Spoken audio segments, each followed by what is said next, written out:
service. So if there's anyone out there that just like to share something, or you just want to say something tonight, you have an opportunity to do so now. At this time, his daughter is Sharon's out.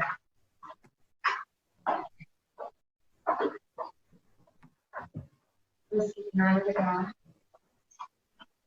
Now, my family, thank you for being here.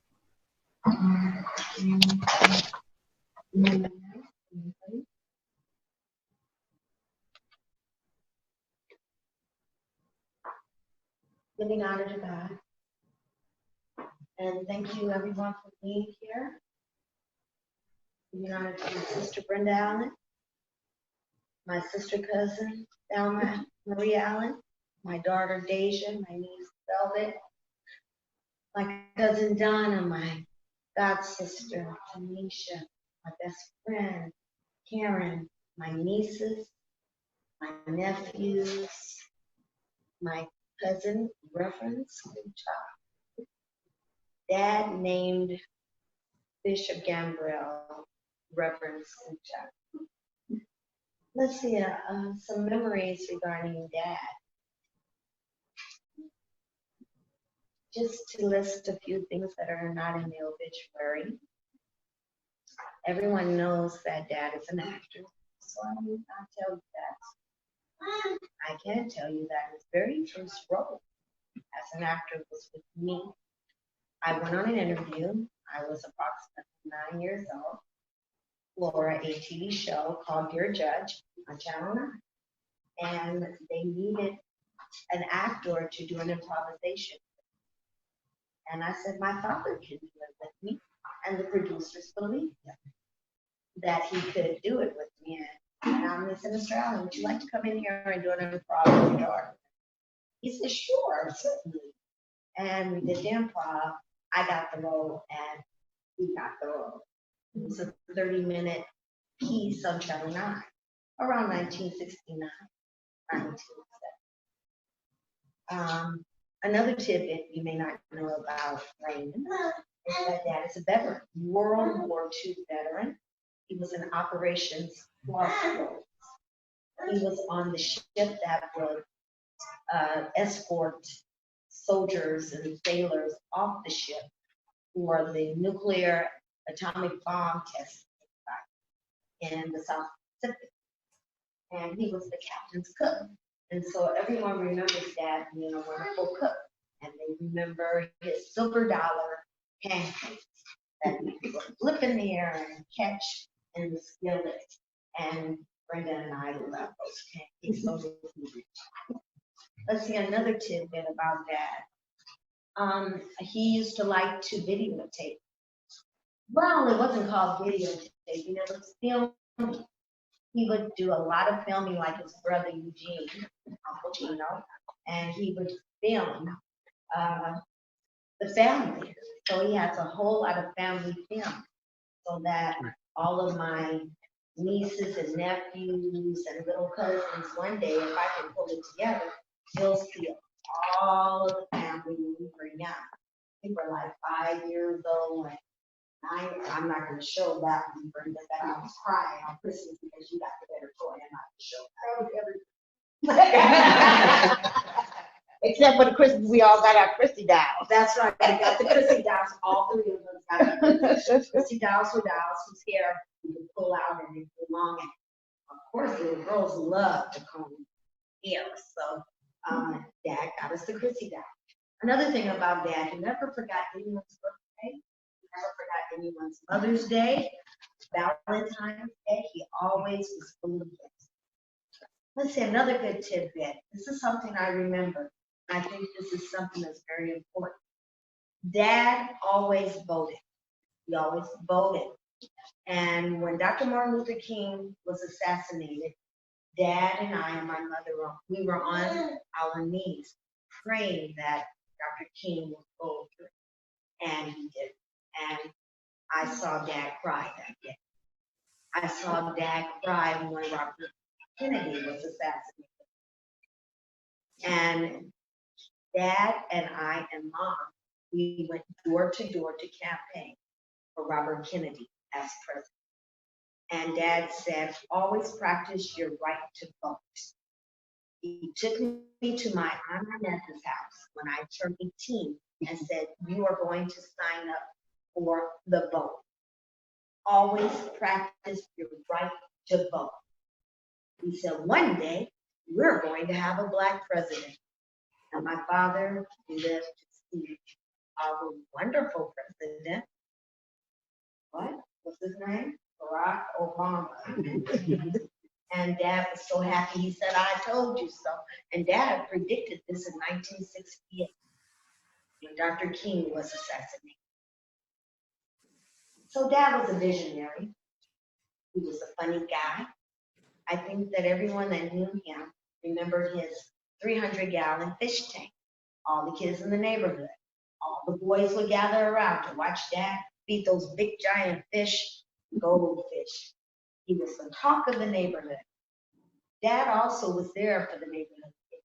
When they would get in trouble, he was there. He was there to bail them out. Dad also taught kids things to do.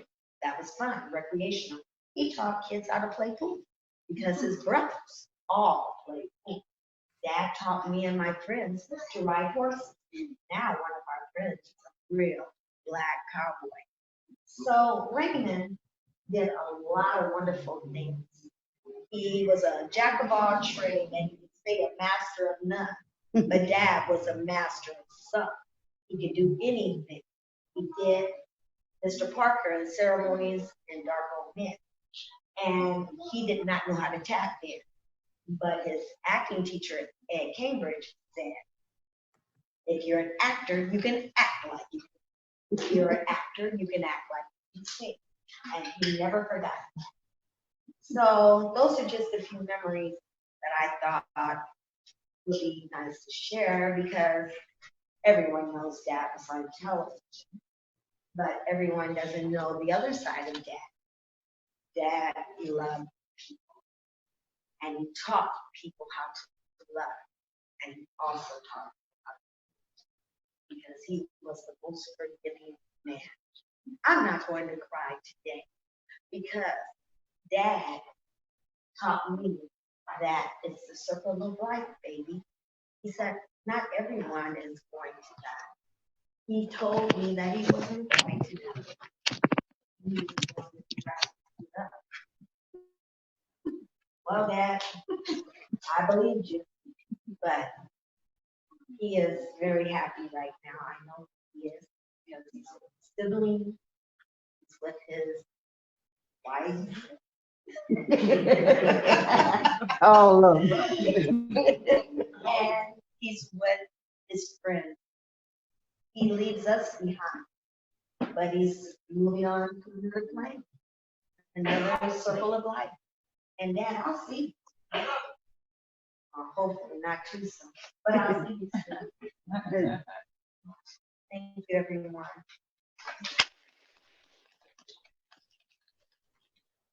Nicely said, Tia.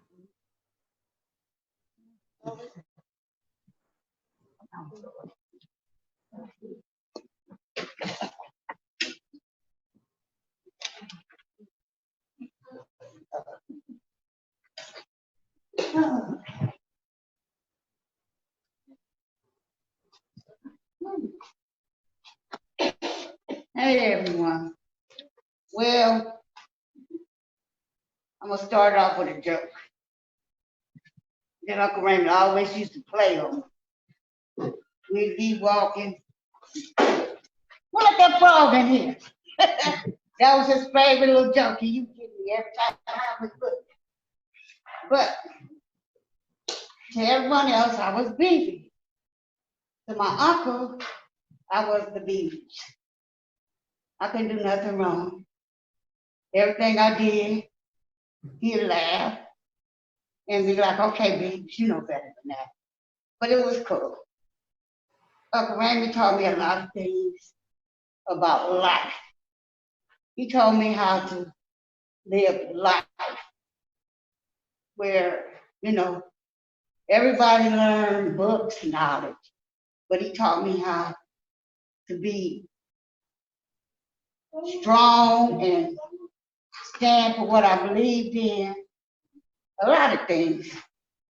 But I just remember all the times we had together, going to the amusement parks and going to the movies. We'd climb in the back of the Barracuda and lay in the back and have picnics and sleep and watch the movies. It was just growing up, me, Cherry, and Brenda. It just unreal. I'm lost for words. But I got to spend a lot of time with him. When I go to see him, once he couldn't talk and everything, and when he hear my voice, he'd brighten up and look and get a little smile. And I remember he was still at Lancaster. And I went in, I said, "Hey, Uncle Ray, Mr. Beeves." And he sat up in the bed, and the man, his roommate, he was like, "Boy, whoever you are, you sure made this day, because I ain't never seen this happen." And I've been in here with him for 6 months. But that's the relationship that we had. And I just gonna remember him as who he is. And I always love him in my heart and keep his memories alive.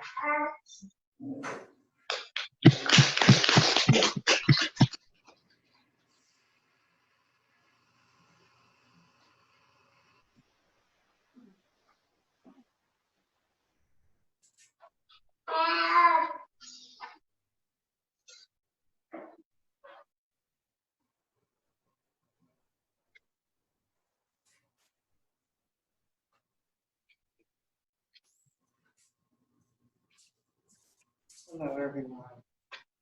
And It's a little hard for me, but I'm okay, and I'll be okay because I know he's in a better place. But let me just get to. I can remember my first bike that I got. I was so grateful. I was such a little girl. Every guy on the street, I called my grandpa. I said, "Grandpa, I want a bike. Everybody got one. I ain't got one." So he was like, "Don't worry, Grandpa, don't worry." So I'm waiting and I'm waiting and I'm waiting. I'm mad Grandpa ain't came. I'm upset. I knock on the door. I go to the door. There's a big old pink puppy out there. I'm the most excited kid in the world. All I want to do is go out there and ride. I don't want to put on clothes. I just want to go outside and ride. My grandpa like, no, you gotta put clothes on. Okay, that's fine. So I went and did that. Went and rode, and I didn't even know how to ride a bike. So now I'm falling down the street. He got on the back, he held it, he said, "I'm gonna hold it all the way. Don't look back, I'm gonna hold it. You just keep riding." So I kept riding, and he was yelling, "I ain't holding the bike."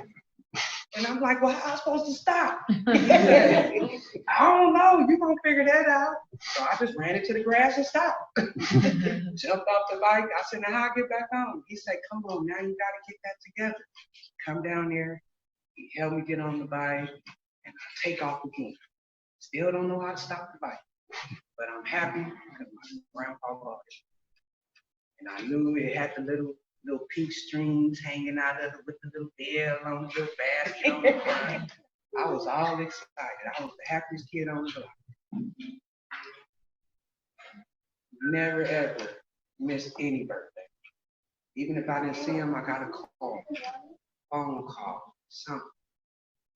And when I went to see him, he was in the hospital. I was sad. I said, "Grandpa, I'm here." He opened his eyes and looked. He started smiling.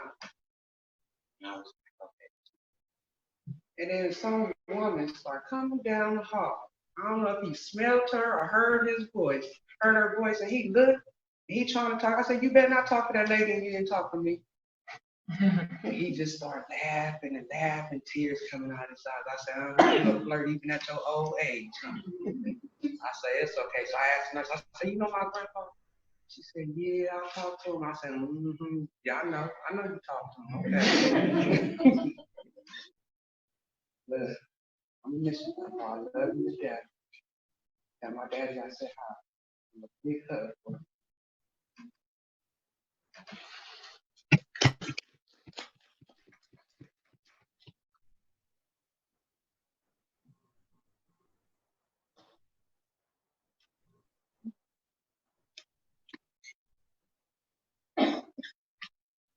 I just wanted to say a short poem for my great.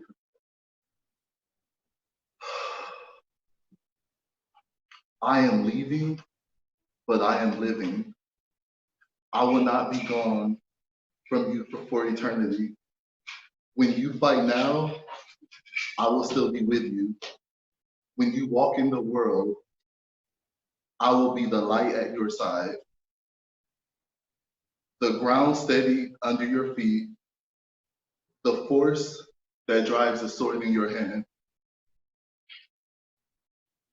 And so I'm not ready to say goodbye. I'll say hello. I'll say good morning. To say good morning is a hope for a new sunshine in a cloudy winter. In my heart is your memory, and until we meet again, that's where you'll always be. Thank you.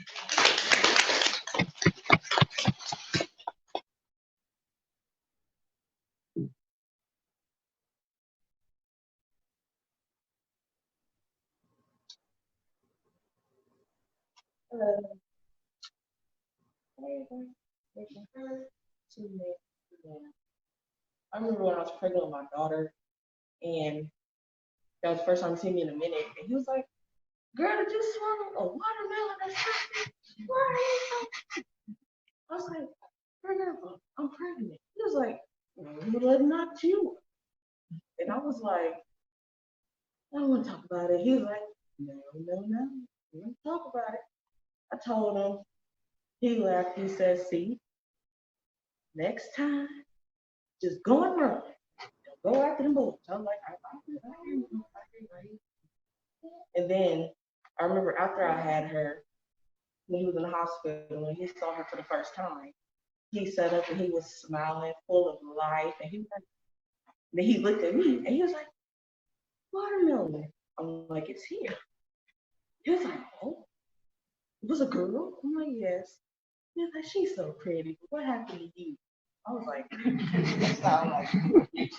like, "Okay, I'll take that one. I'll eat it. It's okay." I know.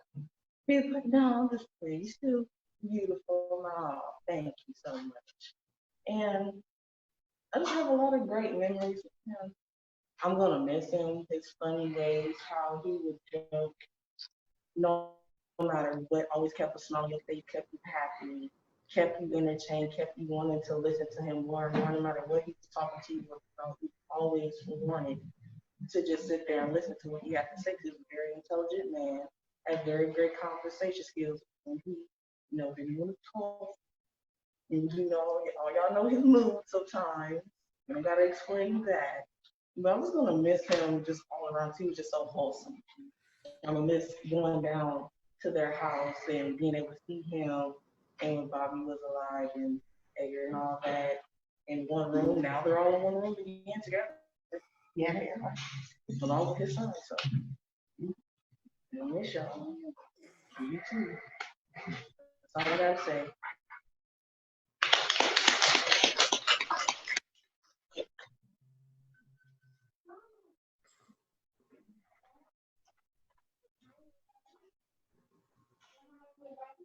Hello.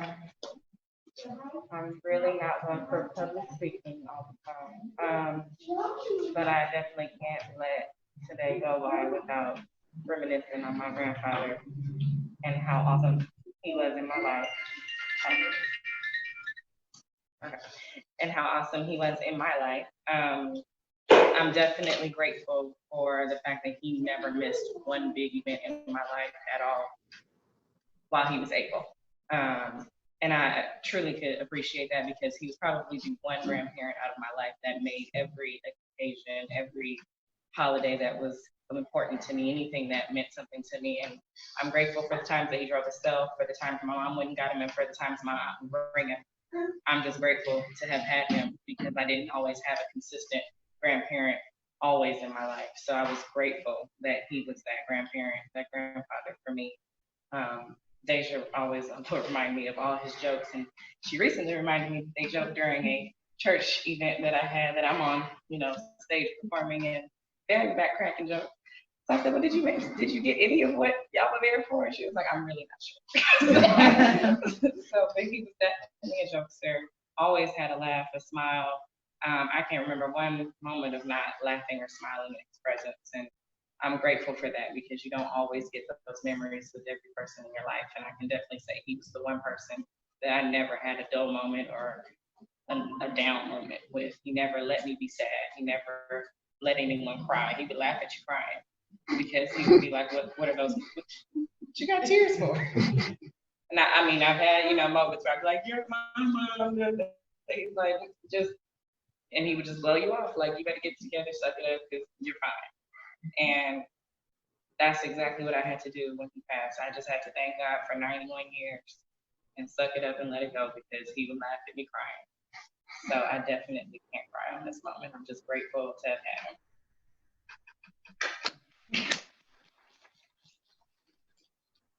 So there's so much I can say about my grandfather. Where do I start? Well, first of all, anybody who knows probably had a nickname for you. I unfortunately probably had one of the worst nicknames. I was just skinny and ugly. So, hey, thanks for, giving me your sense of humor because it has definitely given me thick skin. Like she said, we could not just have a moment and feel sad or, if you want to crack a joke or make you laugh. It literally, like even if we were out of Oh no. and he look at me and me and him looking at each other and his mom, Deja, Dad, stop it. Just like at Velvet Ceremony. I was like, say praise the Lord when it gets quiet and he's waiting, like, praise the Lord, and me and him sniggering and Velvet's up there like, Velvet is human.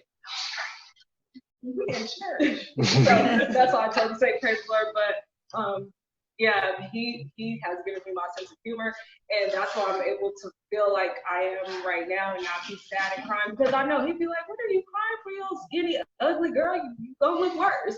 So yeah, that's all I have to say about my granddad right now.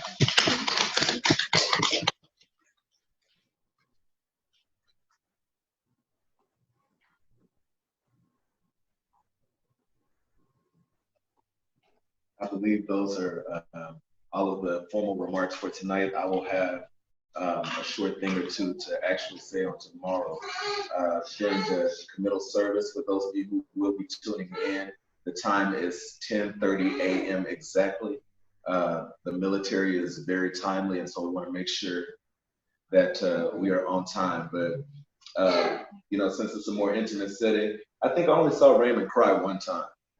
And it was shortly after the time he asked me to be his manager. And I'm like, you're asking a 12-year-old to manage you? And so, he thought that was the thing to do. So I was his manager and I started, gathering these fan pages, and Deja and I got together and we started looking for the different fans and everything. And so I started reading to him the different things that his fans were saying about him. And he just started crying out of nowhere. And I'm like, what's wrong with you? And he said, man, I never knew people felt this way about me. And so, as tough as he was, as grimy as he could be sometimes, as gruff as he could be sometimes, he definitely had a big heart. And he had a heart for people. He loved people. But then, there was a time we were at a funeral together. And there was a blind man that went up and walked around the human body. And so, naturally, Raymond, being the type of person that he was, he turned to me and he said, what is a blind man doing going to view the body? He can't see nothing. That was just, it was Raymond. And I thought it was hilarious because I'm like, I never thought about that, but you got a point. But he would make fun of stuff like that. And, we were at church with Bobby one time, sweet Barbara. And we were there one time and there was a lady. She was kind of in the aisle. I guess she was feeling the spirit and all that kind of stuff. And she got in the aisle and she goes, take me, Lord, please take me. I can't take it no more. And Raymond goes, what's wrong with her? And I'm like, you know, she's still in the spirit. He said, that's crazy. So she started saying again, take me, Lord, please take me. Well, you know, Raymond kind of ignored it that time. She said it one more time. He said, take her, Lord, please, take her right now. And then she looked, she said, Lord, I'm not ready, I'm not ready. But again, you know, he was just a character. He was an outright character. And so, you know, it would be crazy of us to come in here and not get a good laugh in his expense, you know, because that's what he loved to do. He did not take himself too serious. But he always told me, I was like, you know, just an old man. We would go back and forth because he was my roommate whenever I come to California. And I was like, you're just an old man. What do you know? He said, all the stuff that you don't know would make a new world. And I keep telling you, the only way to keep from getting old is to die young. And so Raymond did one of those things that many of us would hope to do, live 91 years. Amen. And, you know, he lived this time. So I'm not sad. I'm really celebrating. I'm rejoicing. The only sadness is a temporary separation, but it's only temporary. And so I want to thank each and every one of you for coming out. If we could, I know this is not customary, but could we just give a warm round of applause for Dr. Black and the Inglewood staff here.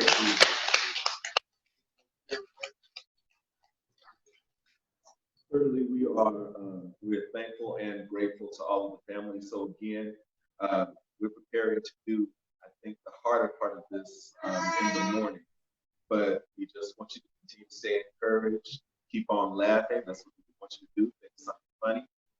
And when you get home, tell some more of those stories that you could tell here. But anyway, we want to thank you. God bless each and every one of you. That's certainly our prayer.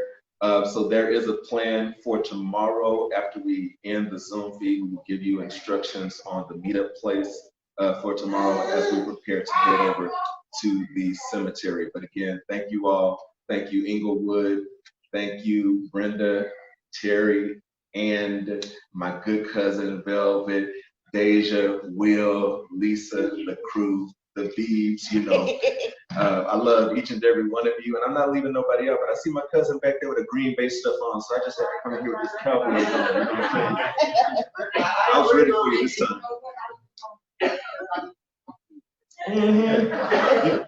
She wore that Green Bay stuff on purpose, but I tell you right now, we got Mike McCarthy, so we are going to the Super Bowl. Anyway, listen, this has been a wonderful evening of fellowship. I don't know what we're doing after we leave here, but let me ask you something. I know with all my heart that each of you love my big cousin, Brenda. We all love her. We're all continuing to pray for her. But I'm going to ask that if you would like to speak to her, just wave from a distance and say, hey, Brenda, you know, and I'm sure she'll wave back. But just in order to protect her health during times like these. For those of you who are watching, again, we encourage you. This session is being recorded, so we encourage you to leave any comments or funny stories you have in the chat. We'll keep the Zoom open for just a couple more minutes so that you can log in your comments or whatever it is you'd like to say. But again, thank you for watching. Thank you for tuning in. And after all of this, I can just say, I'll drink to that.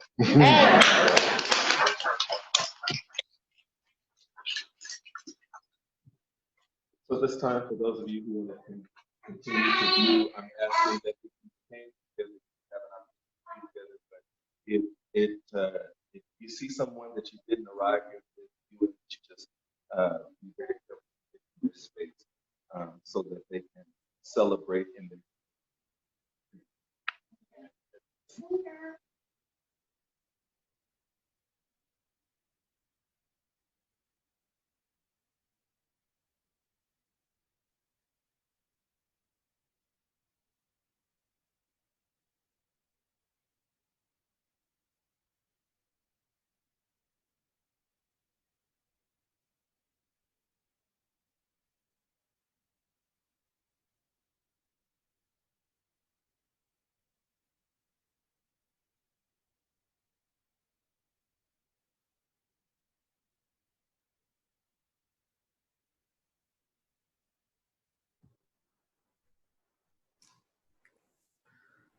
If anybody wants to leave a message, you can unmute yourself and speak as you wish. Go right ahead.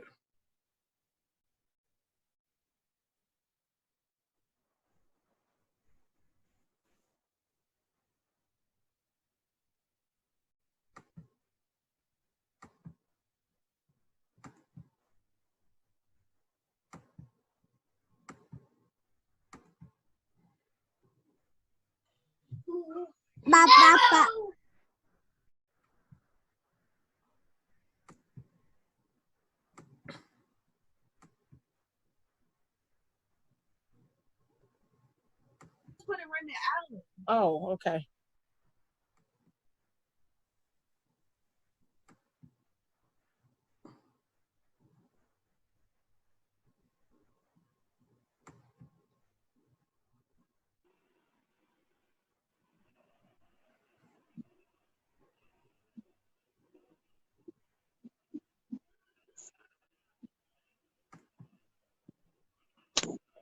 Hello? Hello?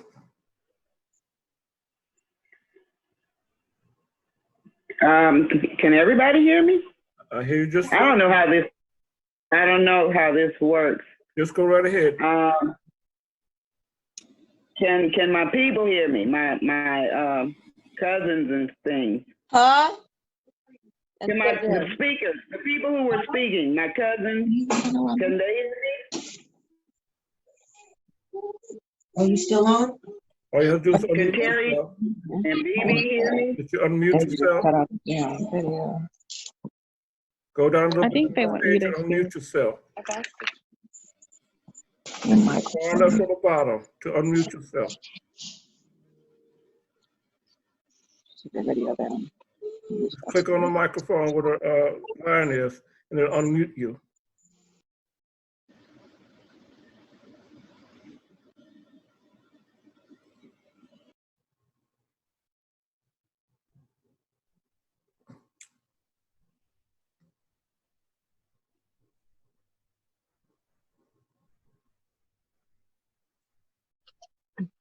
All right, thanks everybody for tuning in with us. And if you guys need any information or anything, please feel free to contact me.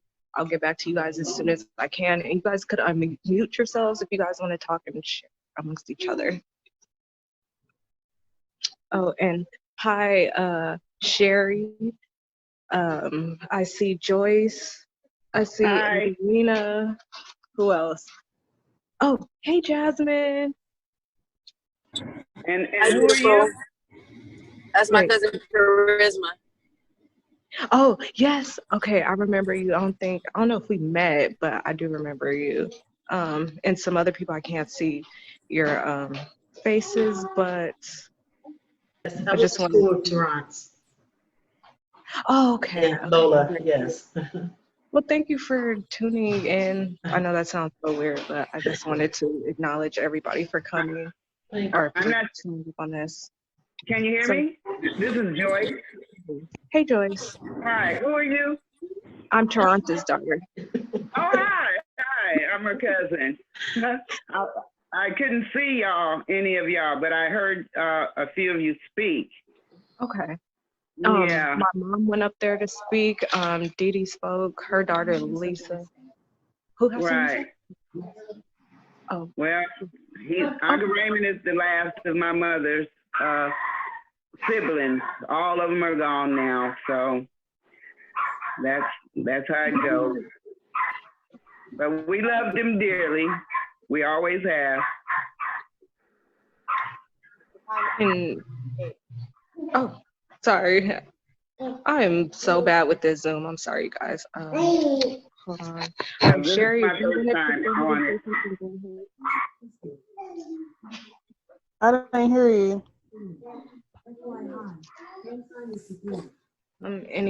Anybody else? So what time is everyone going to the cemetery tomorrow? Okay, so the cemetery tomorrow is at 10:30.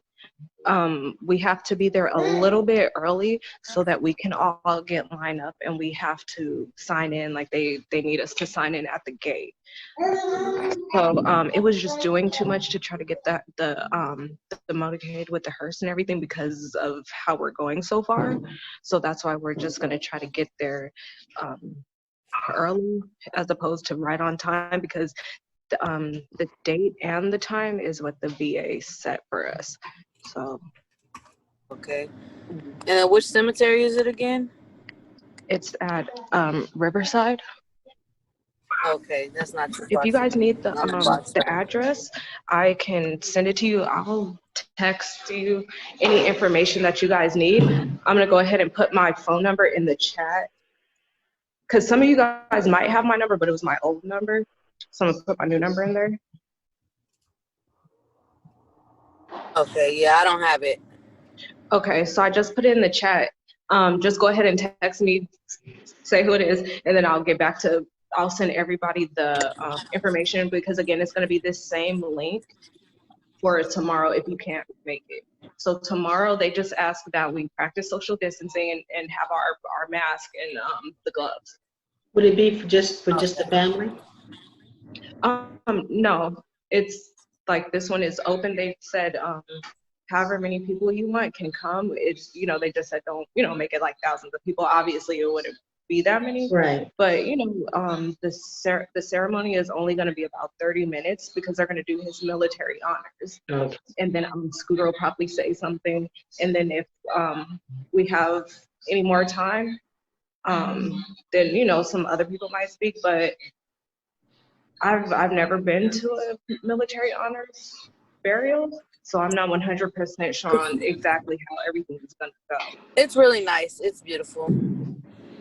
Did she send the address? Could you ask her to send me the addresses? Where is it? Which cemetery? Yes, I will send the address. I'll get your number. All right. I love you all, and I'll see you guys tomorrow. All right. See you guys. All right. Bye, Tasha. Love you. Love you. All right. God Love bless. you. Bye. Bye. Bye-bye.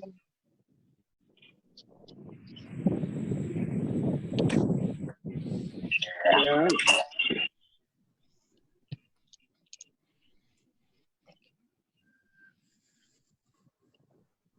Oh, man.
At this time, let us now be dismissed from this room. We have the last couple of I actually have a family, but please be on the lookout for text messages.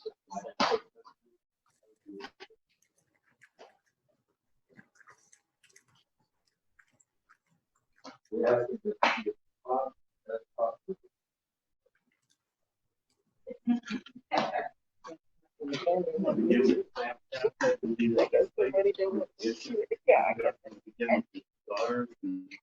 everyone else follow.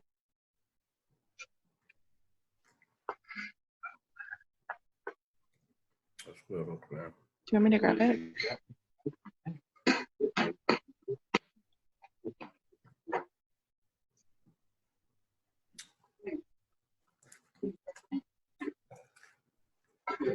The family is trying to follow the vision. You got it.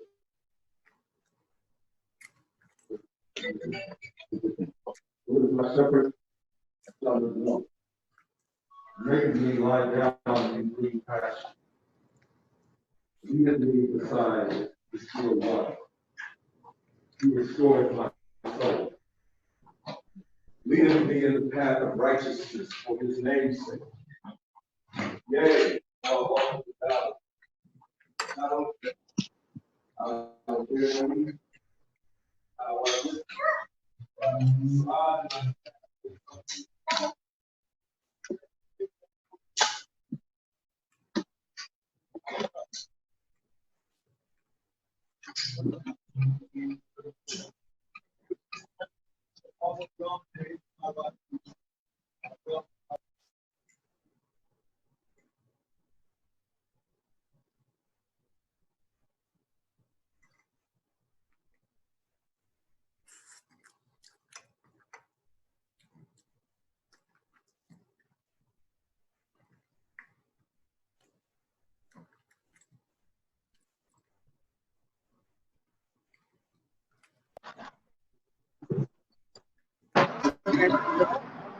All right, so thank you everybody for tuning in.